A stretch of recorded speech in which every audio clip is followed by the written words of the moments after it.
नमस्कार, good morning, सुप्रभात। आपका स्वागत है अपने पसंदीदा पर्सनल फाइनेंस के बुलेटिन मनी मॉर्निंग में। मैं हूं विपुल सिंह और लेकर हाजिर हूं आपके लिए आपकी जेब और जिंदगी पर असर डालने वाली खबरें। तो चलिए शुरू करते हैं आज की खबरों का सफर। भारतीय मौसम विभाग ने 7 राज्यों में हीट वेव का अलर्ट जारी किया है। मौसम विभाग ने पश्चिम बंगाल, बिहार, उड़ीसा, आंध्र प्रदेश, तमिलनाडु, तेलंगाना और कर्नाटक में लू चलने की संभावना जताई है। आईएमडी के मुताबिक रायलसीमा के कुछ हिस्सों में अगले 4 दिन गंभीर लू चलने की आशंका है। वहीं पुडुचेरी, कराईकल और कर्नाटक के अंदरूनी इलाकों में 3 मई को लू चल सकती है। देश के कई हिस्सों में पारा 45 डिग्री के पार पहुंच चुका है। 29 से 30 अप्रैल को केरल और उत्तर प्रदेश, 30 से अप्रैल से 1 मई को आंध्र प्रदेश के तटीय इलाकों में तेज गर्मी पड़ने की आशंका जताई जा रही है। चुनाव के बाद केंद्र सरकार किसानों से जुड़ी एक पॉलिसी में बड़ा बदलाव कर सकती है। रिपोर्ट के मुताबिक फार्मर प्रोड्यूसर ऑर्गेनाइजेशन यानी कि एफपीओस की पॉलिसी में बदलाव हो सकता है। ये बदलाव करीब 11 साल के बाद होगा और बदलाव के बाद एफपीओस को अपने प्रोडक्ट सीधे इंडस्ट्री को बेचने की अनुमति मिल सकती है। म्यूचुअल फंड इंडस्ट्री के साथ जुड़ते नए निवेशकों की वजह से पूरी इंडस्ट्री के एसेट अंडर मैनेजमेंट में लगातार बढ़ोतरी हो रही है और जो पैसा पहले बैंकों में जमा होता था उसका एक बड़ा हिस्सा अब म्यूचुअल फंड में निवेश हो रहा है। देश के बैंकों में जितना पैसा जमा है उसका 1/4 से ज़्यादा अब म्यूचुअल फंड इंडस्ट्री का एयूएम हो गया है। इस साल मार्च अंत में बैंकों के कुल डिपॉजिट 205 लाख करोड़ रुपए दर्ज किए गए हैं। इस दौरान म्यूचुअल फंड इंडस्ट्री का कुल एयूएम 53.4 लाख करोड़ रुपए तक पहुंच गया है। बीते 1 साल के दौरान बैंकों के डिपॉजिट में 13% की ग्रोथ हुई है, जबकि इसी दौरान म्यूचुअल फंड इंडस्ट्री का एयूएम 35% से ज़्यादा बढ़ा है। जो स्टार्टअप कंपनियां शेयर बाजार में लिस्टिंग की तैयारी कर रही हैं, उनकी तरफ से बही खातों को दुरुस्त किए जाने के साथ खर्चों में कटौती को लेकर के कई तरह के कदम उठाए जा रहे हैं और खर्चों में कटौती के लिए कई कंपनियां अपने यहाँ या तो कर्मचारियों की छंटनी कर रही हैं या फिर वरिष्ठ अधिकारियों के विभागों को बदला जा रहा है। कई स्टार्टअप कंपनियों के दिग्गज निवेशक उनको ऐसा करने का दबाव भी बना रहे हैं। हाल ही में फूड एग्रीगेटर कंपनी स्विगी ने अपने दिग्गज निवेशक प्रोसेस के दबाव में करीब 400 कर्मचारियों की छंटनी की है। स्विगी करीब $1.25 अरब का आईपीओ लेकर आ रही है। देश के सबसे बड़े बैंक एसबीआई को सरकार से यस बैंक में हिस्सेदारी बेचने की अनुमति मिल गई है। यस बैंक को बचाने के लिए सरकार के कहने पर स्टेट बैंक ने निवेश किया था और इस साल मार्च तक स्टेट बैंक को उस निवेश में बने रहना था, लेकिन अब एसबीआई को निवेश से बाहर होने की अनुमति मिल गई है। इस बैंक में एसबीआई का 25% से ज़्यादा हिस्सा है और इस खबर के बाद सोमवार को शेयर बाजार में दोनों बैंकों के शेयरों में उछाल देखने को मिला। आम चुनाव के बीच दालों की बढ़ती कीमतों से चिंतित केंद्र सरकार तुअर और उड़द के स्टॉक की जानकारी के संबंध में जमीनी स्थिति का आकलन करने के लिए वरिष्ठ अधिकारियों को भेजने की योजना बना रही है। दरअसल सरकार को ये डर है कि दाल की कीमतों में बढ़ोतरी की आशंका की वजह से इनकी जमाखोरी हो रही है।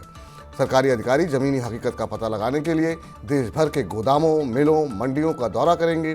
जमाखोरों के खिलाफ पहली कार्रवाई प्रमुख दलहन उत्पादक राज्यों महाराष्ट्र, मध्य प्रदेश और गुजरात में किए जाने की उम्मीद है। महाराष्ट्र के रियल एस्टेट नियामक महारेरा ने कहा है कि महाराष्ट्र में डेवलपर्स को जल्द ही आवास परियोजनाओं के तहत दी जाने वाली सुविधाओं का विस्तृत विवरण और उनकी समय सीमा बतानी होगी। महारेरा ने कहा कि घर खरीदारों को ये स्पष्ट रूप से बताना होगा कि ये सुविधाएं उन्हें कब तक उपलब्ध होंगी। महारेरा ने आवास परियोजनाओं में गारंटी वाली सुविधाओं को लेकर अनिश्चितता खत्म करने के लिए मानदंड प्रस्तावित किए हैं। घर खरीदारों को अक्सर स्विमिंग पूल, जिम या सामुदायिक केंद्र जैसी सुविधाओं के नाम पर लुभाया जाता है, लेकिन इस बात पर चुप्पी रहती है कि ये सुविधाएं उन्हें कब उपलब्ध होंगी या इसके लिए नियम और शर्तें क्या होंगी। अब आपको बीमा पॉलिसी पर भी बोनस मिलेगा। जी हां, बजाज एलियांज लाइफ इंश्योरेंस ने बीमा प्रोडक्ट्स पर बोनस का ऐलान किया है। कंपनी ने वित्त वर्ष 2024 के लिए 1383 करोड़ रुपए के बोनस की घोषणा की है, जिसका फायदा 11.66 लाख पॉलिसी होल्डर्स को होगा। ये बोनस वित्त वर्ष 2023 के मुकाबले 15% ज़्यादा है। 2023 में बजाज एलियांज लाइफ इंश्योरेंस ने पॉलिसी होल्डर्स को 1201 करोड़ रुपए का बोनस दिया था। इंडियन टेक्नोलॉजी ब्रॉडबैंड की योजना अगले साल आईपीओ लाने की है। कंपनी के को फाउंडर वरुण गुप्ता ने कहा कि वित्त वर्ष 2024-25 में 1000 करोड़ रुपए का राजस्व हासिल करने के बाद आईपीओ लाया जाएगा। उन्होंने बताया कि कंपनी अंतर्राष्ट्रीय बाजार और कई नई कैटेगरी में विस्तार कर रही है। साथ ही कंपनी ने आईपीओ लाने से पहले अपने लिए एक आंतरिक लक्ष्य भी तय किया है। उन्होंने बताया कि तकनीकी रूप से आज हम आईपीओ ला सकते हैं क्योंकि हम मुनाफे में हैं। लेकिन हमने 1000 करोड़ रुपए के राजस्व का लक्ष्य तय किया है और उसके बाद ही हम खुद को IPO लाने के लिए योग्य मानेंगे। हफ्ते के पहले दिन यानी कि 29 अप्रैल को BSE के शेयर में शुरुआती कारोबार के दौरान ही 19% तक की बड़ी गिरावट BSE के शेयर में देखने को मिली। 2017 में लिस्टिंग के बाद से BSE के शेयर में एक दिन में होने वाली ये सबसे बड़ी गिरावट है। शेयर में आई इस गिरावट की वजह सेबी के एक आदेश को माना जा रहा है। मार्केट रेगुलेटर सेबी ने कहा है कि स्टॉक एक्सचेंज ऑप्शन कॉन्ट्रैक्ट के नोशनल वैल्यू के आधार पर नियामकीय शुल्क का भुगतान करें, ना कि प्रीमियम वैल्यू के आधार पर। शेयर बाजार के जानकारों की माने तो नियामकीय शुल्क के बढ़े पेमेंट से BSE के फाइनेंशियल पर प्रतिकूल प्रभाव पड़ेगा। वैश्विक बाजारों में मजबूती के बीच घरेलू शेयर बाजार में सोमवार को जोरदार तेजी दर्ज की गई। बैंकों और ढांचागत कंपनियों के शेयरों में तगड़ी खरीदारी होने की वजह से BSE सेंसेक्स 941 अंक उछल गया, जबकि निफ्टी 22,600 के स्तर के ऊपर पहुंच गया। BSE का 30 शेयर वाला इंडेक्स सेंसेक्स 941 अंक उछल करके 74,671 अंक पर बंद हुआ। नेशनल स्टॉक एक्सचेंज का इंडेक्स निफ्टी भी 223 अंक उछल करके 22,643 अंक पर बंद हुआ।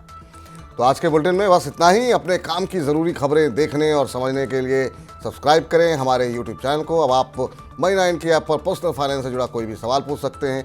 आपको स्टॉक से रिलेटेड कुछ पूछना है, म्यूचुअल फंड में निवेश करना है या फिर टैक्स से जुड़ा कोई सवाल है तो सीधे पूछें अपने एक्सपर्ट से, कहीं भी कभी भी, सिर्फ मनी9 ऐप पर।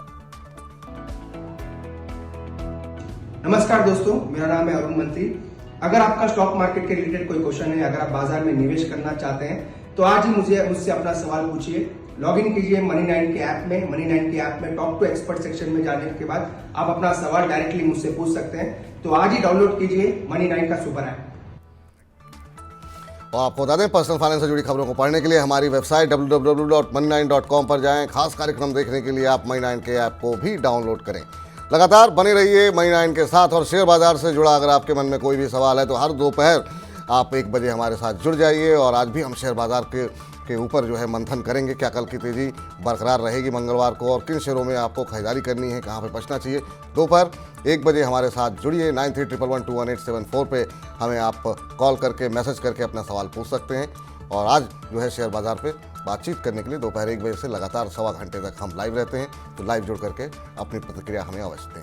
मुझे इजाज़त दीजिए, मनी9 के साथ बने रहिए। नमस्कार।